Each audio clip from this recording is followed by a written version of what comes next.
a mentee. That's my personal belief because. Okay. But I want to explain. I want to explain first how I got there. Now, how it looked is going to be different to other people because the more once I realized it was a palace, I started doing research. It's I think Tibetan or Taoist.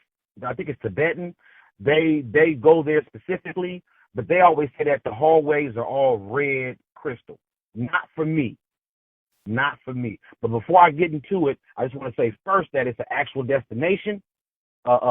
Enough people that went there that it's a solid destination, and there's actually meditations you can use to go there specifically. But I want to explain how I got there because I got there accidentally. Panic had a lecture about 4 years ago, when he said, if you're having problems astral projecting, you either picture yourself diving into some water and going to the bottom. I tried that, didn't work for me. Actually, I got afraid because I'm not a good swimmer. So when I got there, and I was worried about breathing and all kind of shit, which is actually where you want to be. You want to confront those fears. I tried going up the stairway, didn't work for me. But Panic also said you can go down the stairwell. So I went down the stairwell, and I made it a part of my, even though initially I got no results from it. Well, let me take that back. I was getting results, but I was expecting somebody else's experience. So I was doing shit and thinking, man, I want to do what other people doing. But once I realized it, I started going down these stairwell. Eventually, I got tired of walking, so I dove down the center. And while I was diving down, I would float and fly, and I played. And that's another part I want to say, too, in meditation and astral projection. Don't let nobody get you caught up in thinking you got to go in and be dead serious all the time. To begin with, like anything that you enjoy doing, you're going to play with it first. Eventually, you'll get down to just going to work. But out the gate, you're going to play with it. Nothing wrong with it. Nothing wrong. So I dove down the little stairwell down the center, and I noticed the first thing I noticed was, and this after, I did this for weeks. First thing I noticed was the stairwell was gone. It was like brick wall around me.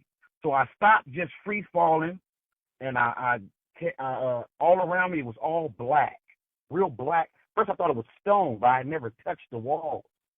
So I stopped free falling and just playing and flipping and doing different stuff. And I made like a little pad I could stand on. And it was the same black as the wall. And something in me said, man, stop and pull one of the blocks out. And I pulled one of the blocks out, and it was crystal. It was definitely crystalline, right? And so I said to myself, this ain't rock, this is like crystal. Well, once I started paying that crystal attention and looking at it, it was black crystal, but it had a green glow to it. And I would open them up, and sometimes there would be notes and messages inside the rock. Sometimes I would put my own messages inside. Well, eventually I got tired of free fall. I made a globe to light my way. The globe had the same greenish color, and it would dangle by my shoulder wherever I wanted it. But when I realized I was actually in a palace, I stopped free falling, and there was a archway. I went through that, and I'm walking down this long hallway, and I'm like, what the fuck? But it's all that crystal type. It was all crystalline. So finally I said, man, I'm not looking for a door. I'm going to make me a door. So I went in meditation specifically to make a door that cut through one of these hallways to the other side. Well, what happened for me, and I'm sure it was just an aspect of where I was in my work right then, I didn't open the doorway. The crystal became I could see through it. It was transparent.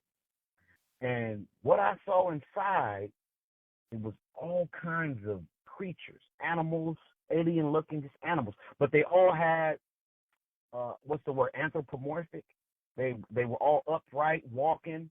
They all had like human bodies and animal heads. Or if it was a giraffe, imagine a tall ass giraffe standing up but walking like a person. Some of them had glasses on, lots of birds, lots of greenery. If you can imagine, but it was a library. It was a library. And I said, oh shit. I just said, that's a Tosh. That's a Tosh.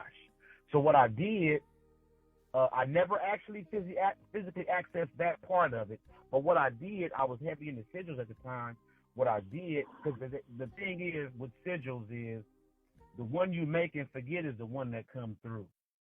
So what I did was in the Astral, I made a sigil that I knew I would never remember. I set my intent, and I made thousands of copies, thousands, and I littered that library with them, littered them, to where I would watch the creatures pick them up, and all these magical creatures looked at my sigil. But the more I got into research, I realized it was the Krystal Palace, and I know the result I got from getting to it. Now that I've done other things like past life regression and different types of meditation, I know that it's a destination that